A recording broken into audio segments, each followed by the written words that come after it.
남편은 소위 부잣집 도련입니다. 공장을 운영하면서 상가 건물, 아파트, 주차장, 땅까지 가진 부동산 부자 부모 밑에서 곱게 자랐죠. 그런 남편을 보고 걱정하던 시부모님은 야무진 며느리를 맡는 게 마지막 목표이자 꿈이셨습니다. 중학교 교사인 저를 첫눈에 마음에 들어 하셨고 결혼도 일사천리로 추진됐습니다. 하지만 결혼을 하고 보니 남편은 무책임하고 게으르고 모든 일을 저에게 미루기만 했습니다. 거기다가 별다른 직업 없이 시부모님이 주시는 돈으로 생활비를 쓰다 보니 시부모님 말이 법이고 매사 눈치를 봐야 했습니다. 저는 결혼 후 10년 동안 출산휴가를 빼고 교사로 일해왔는데요. 남편은 하는 일이 딱히 없었습니다. 그러다 보니 매일 친구들과 어울려 술자리를 즐겼고 결국 바람까지 폈습니다. 더 이상 버틸 힘이 없어 이혼을 결심했습니다. 남편 명의로 된 재산은 결혼하면서 시부모님께서 사주신 아파트가 있고요. 남편의 월 수입은 시아버님이 운영하는 공장 직원으로 올려두고 매달 생활비 명목으로 남편 통장으로 입금되는 150만 원과 시부모님 명의 상가 월세와 주차장 수입이 있습니다. 저는 남편에게 이혼을 요구하면서 재산 분할로 아파트 가액의 50%와 하나뿐인 아들의 양육비로 매월 150만 원을 줄 것을 요구했습니다. 하지만 남편은 아파트는 부모님이 사주신 것이니 재산 분할 대상이 아니고 월 수입은 공장 직원으로 받는 150만 원이 전부이니 양육비로 150만 원을 줄 수 없다고 합니다. 시부모님 명의 상가 월세와 주차장 수입이 남편 명의 통장으로 입금이 되는데요. 이 또한 시부모님 명의 재산에서 나오는 수입이라 양육비 산정의 기준이 될 수 없다고 주장합니다. 양육비는 얼마나 받을 수 있을까요?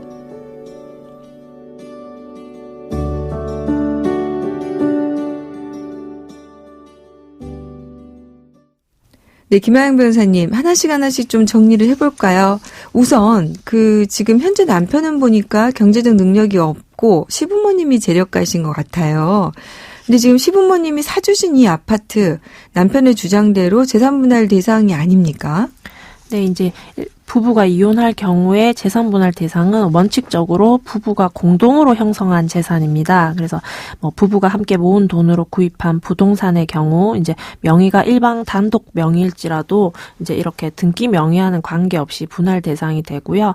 또 반면에 일방이 매수 자금을 전부 부담했지만 명의만 공동 명의로 했다면 이제 혼인 기간이나 기여도 등을 참작해서 분할하는 것이지 이제 2분의 1씩 공동 명의라고 해서 무조건 몫이 2분의 1을 가져가는 것은 아닙니다. 그래서 이 사안의 경우에는 이제 신혼집으로 시부모님이 남편 명의로 이제 부동산을 사주셨는데요.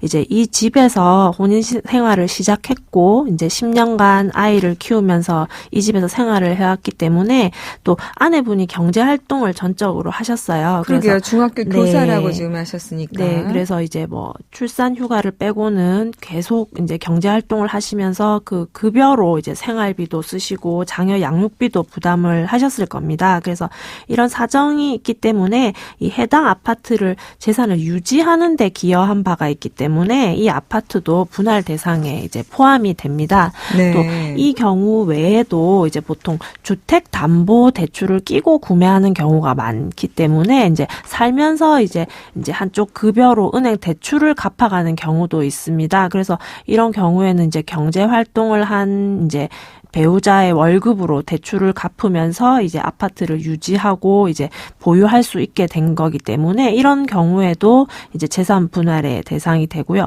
만약에 전업주부라고 하시더라도 이제 가사 이제 전담하시고 육아하시고 또 남편 내조를 하는 데 있어서 기여한 바가 있기 때문에 이런 경우에도 해당 부동산은 분할 대상에 포함이 됩니다. 지금 이제 재산 분할로 아파트 가액의 50%를 달라고 요청을 했는데 이 부분은 어떨까요?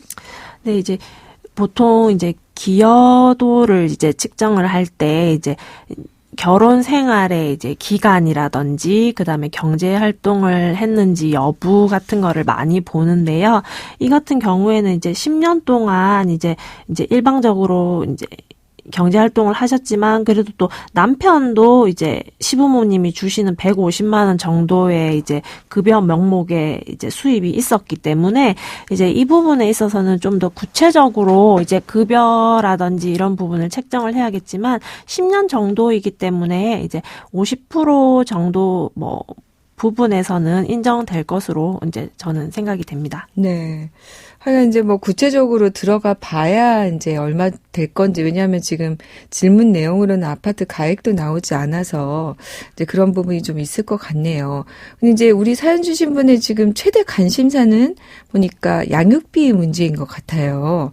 지금 남편 말처럼 시부모님의 공장에서 받는 급여만 가지고 양육비를 산정하게 될까요? 네, 양육비 산정의 기준은 부모의 월 수입이 기준이 되는데요. 이렇게 월 수입이라고 하는 것은 이제 직장 생활을 하면서 받는 급여만이 기준이 되는 것은 아니고 임대료 등 이제 매월 일정한 수입이 있다면 이 역시 포함이 됩니다.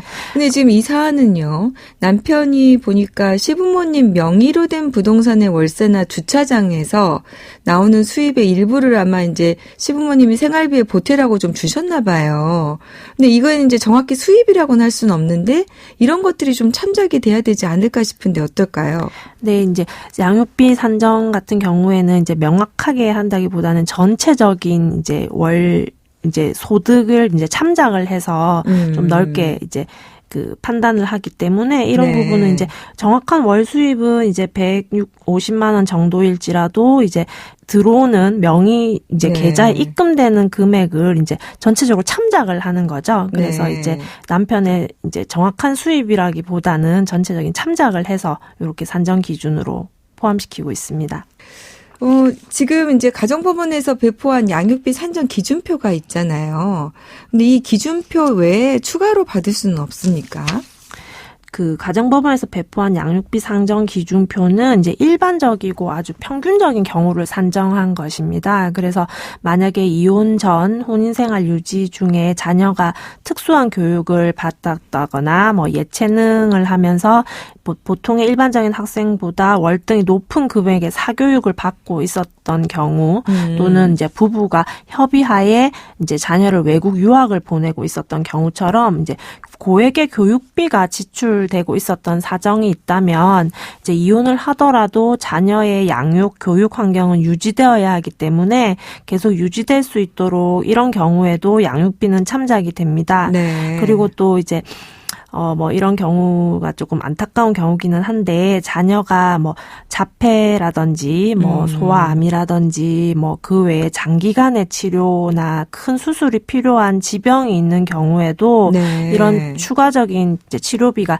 일반적인 아이들이 이제 소비되는 치료비 이상의 큰 치료비가 소비되기 때문에 이런 경우에도 양육비를 추가로 인정을 하고 있습니다. 네. 그리고 또 이혼 당시에는 자녀가 이제 아무런 문제가 없다가 이혼 후에 이제 지내면서 갑자기 건강에 문제가 생기거나 뭐 이렇게 고액의 이제 치료비가 필요한 경우가 생길 수도 있는데요. 네. 뭐 이렇게 장기간에 걸친 치료가 필요하게 될 경우에는 이제 양육하고 계신 이제 양육자가 이제 비양육자에게 양육비 증액 청구를 할 수도 있습니다. 그래서 이런 경우에도 양육비를 추가로 청구해서 받게 됩니다.